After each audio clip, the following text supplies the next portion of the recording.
Hello guys, आप सबका स्वागत है हमारे यूट्यूब चैनल पे। आइए आज हम हिंदी में पढ़ते हैं टॉपिक वाची। वाची क्या होता है? सबसे पहले ये समझते हैं कि वाची को क्या कहते हैं। तो वाक्य को बोलने के तरीके को या फिर व्यक्त करने के तरीके को जो भी मतलब तरीके अपनाए जाते हैं उन्हें क्या कहते हैं? वाची कहते हैं। कि हम अपने वाक्य को किस प्रकार से बोल रहे हैं, उसका तरीका और व्यक्त करने के तरीके को क्या कहेंगे? वाची कहेंगे। अब समझते हैं कि वाची की पहचान करने के लिए आ जाता है कि 3 टाइप्स के वाची होते हैं। उनमें से क्या होता है? सेंटेंस दिया होता है और उसमें से पहचान करना होता है कि कौन सा वाची इस सेंटेंस में कौन सा वाची है। तो वाची जो है 3 प्रकार के होते हैं। सबसे पहले ये समझ लें कौन कौन से होते हैं। कृतवाची होता है आपका, और आपका होता है कर्मवाची होता है, और फिर आपका आता है भाववाची। इतने ही वाची बताए गए हैं और इनमें से भी जो एक सेंटेंस दे दिया जाता है उस सेंटेंस में से पहचान करना पड़ता है कि इस सेंटेंस में बताइए कि कौन सा वाची का प्रयोग किया गया है। तो सबसे पहले हम ये समझते हैं कि कृतवाची क्या होता है। देखिए, जिसमें क्या है, जिसमें क्रिया जो है किसके अनुसार चलती है? कर्ता के अनुसार। कर्ता के अनुसार क्रिया लिंग में जो भी परिवर्तन होता है वो किसके अनुसार हो रहा है? यहाँ पे कर्ता के अकॉर्डिंग हो रहा है, तो वहां पर क्या हो जाएगा? कृतवाची हो जाएगा आपका। और ठीक इसी प्रकार से क्या आएगा? यहाँ पर क्या जाएगा? कर्मवाची की बात करते हैं तो जहां पर क्या है, क्रिया जो है किसके अनुसार चल रही हो? कर्म के अनुसार चल रही हो, वहां पर क्या हो जाएगा? आपका कर्मवाची हो जाएगा। अब इसी प्रकार से जो है हम उसको क्या कहते हैं कि भाववाची की बात करें तो जिसमें क्या है कि जिसमें हमेशा क्या करते हैं? भाव प्रकट हो, क्रिया में भाव प्रकट हो, वहां पे भाववाची होता है। तो ये छोटा सा था समझने के लिए कि जहां पर क्या है कि कर्ता किसके अनुसार चल रहा है? क्रिया के अनुसार, यानी कि कर्ता के अनुसार क्रिया चल रही है, वहां पर क्या होगा? कृतवाच होगा। जहां पर कर्म के अनुसार क्रिया चल रही है वहां पर कर्मवाच होगा, और जहां पर भाव प्रकट प्रेजेंट हो वहां पर क्या हो जाएगा? भाववाची होगा। तो इतनी चीज समझ में आ गई।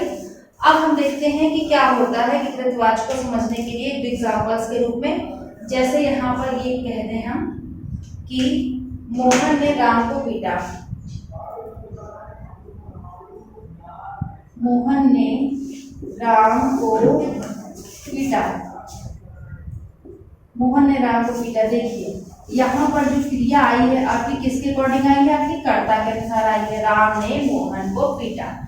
अब उसके बाद में क्या है कि यहाँ पर क्या है कि जैसे कि ये बोल दिया जाए कि मोहन द्वारा पुस्तकें खरीदी गई। अब देखिए यहाँ पर क्रिया किसके अनुसार लगी है? इसके अनुसार लगी, कर्म के अनुसार। यानी कि यहाँ पर क्रिया किसके अनुसार यूज हो रही है? कर्ता के अनुसार हो रही है। तो यहाँ पर कौन सा वाक्य हो जाएगा? वाच हो जाएगा, आपका कृतवाची हो जाएगा। और इसी प्रकार से ये क्रिया रही आपकी।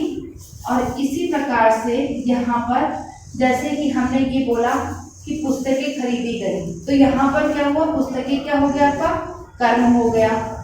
ये देखिए कर्म हो गया। और क्रिया जो है खरीदी गई किसके अनुसार लगा है? कर्म के अनुसार लगा है। ये आपकी क्रिया हो गई। कर्ता के अनुसार यहाँ पे क्रिया का प्रयोग नहीं किया गया है, तो यहाँ पर क्या हो जाएगा? कर्मवाची हो जाएगा। ठीक उसी प्रकार से अगर भाववाची की बात हम करते हैं तो यहाँ पर क्या चीजें आ जाती हैं कि मोहन द्वारा रोया जा रहा है। लिख दे कि रोया जा रहा है, मोहन द्वारा रोया जा रहा है। देखिए रोना होना ये सब क्या है? ये भाव प्रकट करना होता है। मोहन द्वारा रोया जा रहा है, यहाँ पर रोया क्या होता है? ये भाव प्रकट कर रहा है कि मोहन जो है अपने एक जो है इमोशंस को प्रेजेंट कर रहा है। तो यहाँ पर क्या हो जाएगा? भाववाची हो जाएगा। और क्रिया भी देखिए इसी के हिसाब से यूज की जाती है। अब ये एग्जाम्पल के तौर पे इतनी चीज हम लोगों ने समझ ली कि क्या होता है, भाववाची में क्या है और इसमें क्या है। अब इसकी कुछ चीजें होती हैं, जैसे कि बता दें कि कहीं कहीं पर क्या होता है कि इसका जो है इसमें परिवर्तन नहीं होता है क्रिया के हिसाब से, या फिर कुछ और भी रूल्स होते हैं उसको बताते हैं।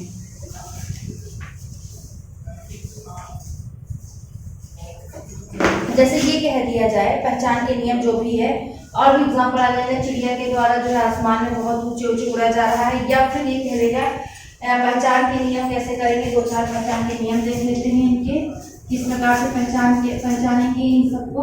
सबसे पहले क्या है कि हमने गीत को समझ लिया है कि थोड़ा सा परिभाषा समझ ली, फिर एग्जाम्पल्स को देख लिया। अब कुछ और नियम है उनको समझ लेते हैं कि क्या क्या नियम हो सकते हैं। तो क्या बोलेंगे, सर्वप्रथम कर्ता कर्म जो है वो निर्धारित करते हैं। तो सबसे पहले होते हैं, इसको पहचानने का नियम क्या करेंगे, सबसे पहले क्या कर लेंगे, हम कर्ता और कर्म को निर्धारित कर लेंगे।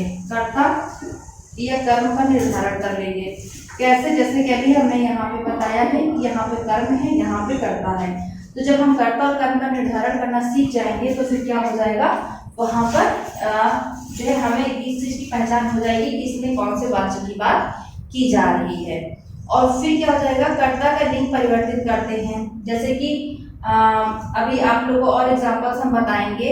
जैसे कृतवाची में राम पुस्तक पढ़ता है, और उसी तरीके से जब लिंग परिवर्तन करेंगे तो क्या राम द्वारा पुस्तक पढ़ी जाती है। तो जब हम परिवर्तन करेंगे तो वहां से क्या पता चलेगा कि इसमें कौन सा वाच्य है और कौन से में परिवर्तन हो जाएगा। तो परिवर्तन करने के लिए भी आ जाता है कभी कभी। फिर आपका स्पष्ट अगर और भी पूछा जाए तो वहां पर क्या होता है कि यदि कर्ता के बदलने से क्रिया बदल जाती है तो उस वाक्य में कृतवाच्य होगा। देखिए, जैसे कर्ता के बदलने में अगर क्रिया बदल जाती है, कर्ता के बदलने पर क्रिया परिवर्तन हो जाती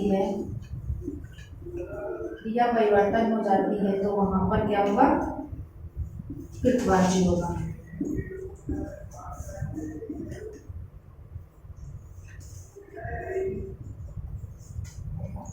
फिर उसके बाद में एक ये हो गया दूसरा। और दूसरे तरीके से अगर देखें कि यहाँ पर यदि नहीं बदलती है तो कृतवाच्य नहीं होगा, बदल जाती है तो हो जाएगा, नहीं बदलती है तो फिर कृतवाच्य नहीं होगा। नहीं बदलती है तो कृतवाच्य होगा, नहीं होगा।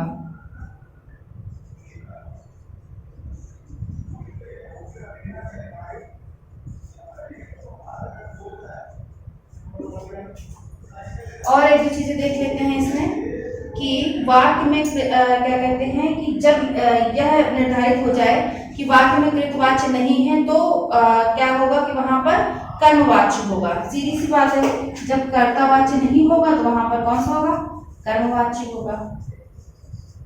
ये हो जाता है। फिर क्या होगा कि इसमें क्या है कि परिवर्तन के कुछ नियम भी बताए गए, जैसे कि वाच्य परिवर्तन में काल निर्धारित नहीं होता है। कुछ नियम है इसके। क्या होता है, वाच्य परिवर्तन में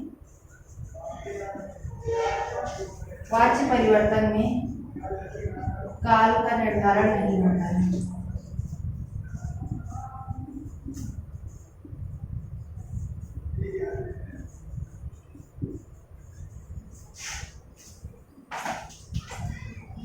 फिर सर्वनाम का आवश्यकता अनुसार परिवर्तन कर लेते हैं। जो सर्वनाम होता है उसका जैसा भी परिवर्तन चाहे हो सकता है, सर्वनाम का आवश्यकता के हिसाब से, सर्वनाम का आवश्यकता अनुसार परिवर्तन कर लेते हैं। परिवर्तन हो जाता है या कर लेते, जो भी। अब यहाँ पे समझते हैं कैसे परिवर्तन सर्वनाम के हिसाब से हो जाएगा। जो है जैसे कि हमने लिख दिया मैं, मेरा, यहाँ पे लिख रहे हैं ये चीज ध्यान रखिएगा। ये देखिए, जैसे हमने लिख दिया मैं, मेरा, उसका, मेरे, ये सारी चीजें लिख देंगे तो वहां पर क्या आएगा, परिवर्तन हो जाएगा। जैसे मैं हो जाएगा, मेरा हो जाएगा, मैं, मेरा, मेरी, हम, हमारा, उसका, उसकी, वह, वे, ये सारी चीजें क्या आ जाएंगी, सर्वनाम का क्या परिवर्तन इनके हिसाब से कर लिया जाता है। फिर आते हैं हम किसमें कि इसकी जो है कुछ पहचान मतलब बता देते हैं कि कर्ता कृतवाच्य को और कर्मवाच्य की पहचान किस प्रकार करेंगे। भाववाच्य में क्या है कि सीधा सा लिखा हुआ है कि भाव जहाँ प्रेजेंट हो वहां पे भाववाच्य होगा, और यहाँ पे थोड़ी कंफ्यूजन हो जाती है। कृतवाच्य और कर्मवाच्य को थोड़ा और अच्छे से समझते हैं कुछ एग्जाम्पल्स लेकर के तो और सही होगा। एक एग्जाम्पल्स हम आपको बताते हैं इनके। परिवर्तन में अभी इन दोनों के डिफरेंस को समझा देते हैं।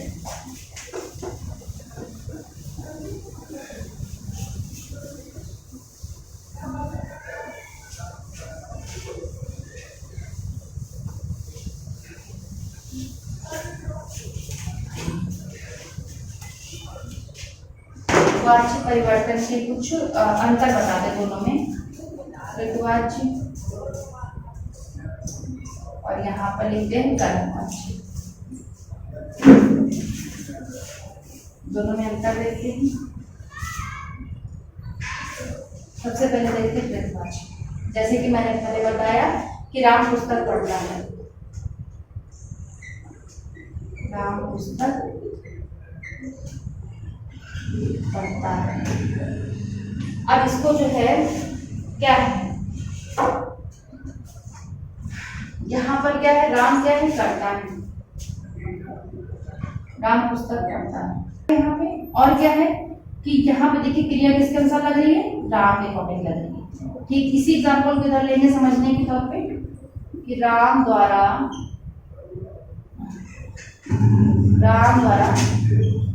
पुस्तक पढ़ी गई। अब बताइए ये क्या है, अगर इसके राम के अनुसार हम क्रिया लगाते तो पढ़ा गया होता, लेकिन हमने किसके अनुसार लगाई है, पुस्तक के अनुसार, तो क्या होगा, इसके अनुसार होगा तो क्या हो जाएगा, पढ़ी गई। यही चीज ध्यान देंगे, ठीक है। उसके बाद में आपको हम ये बता दें कि जैसे लड़के शोर मचाते हैं,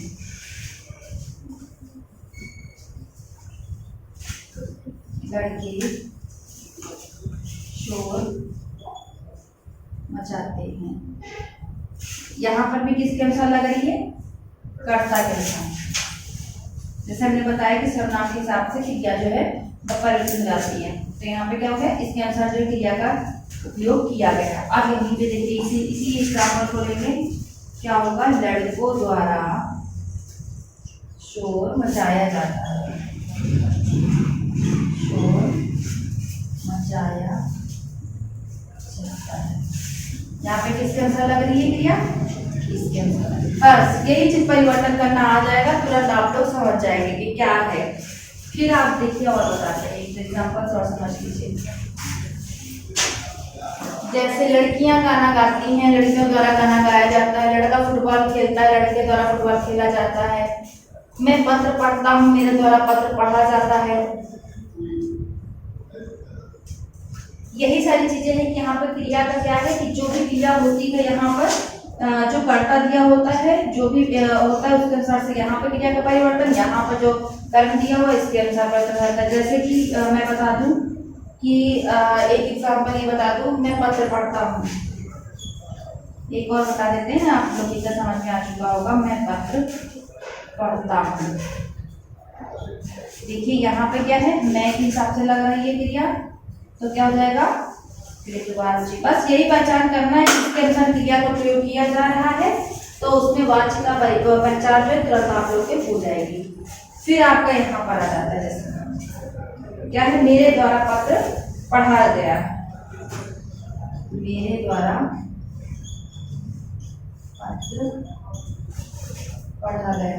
बस सिंपल सी बात है कि पत्र के हिसाब से यहाँ पे क्रिया का प्रयोग किया गया। यही चीजें वाच्य में पहचान करने की आती है। बस इतनी पहचान आप लोग अगर समझ जाएंगे तो आपका क्वेश्चन सही हो जाएगा, कहीं से गलत नहीं होगा। चीजें समझ में आ चुकी होंगी। और उसके बाद में क्या है कि एक बार और देख लेते हैं, ऋतुवाच्य में क्या होता है, कर्ता की प्रधानता होती है, उसके हिसाब से क्रिया का परिवर्तन, क्रिया लिंग वचन का परिवर्तन होता है।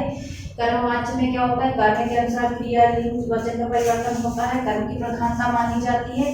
भाववाच्य में क्या करते हैं कि भावों को प्रेजेंट करते हैं, जिसमें भाव की प्रधानता होती है वहां पर भाववाच्य होता है।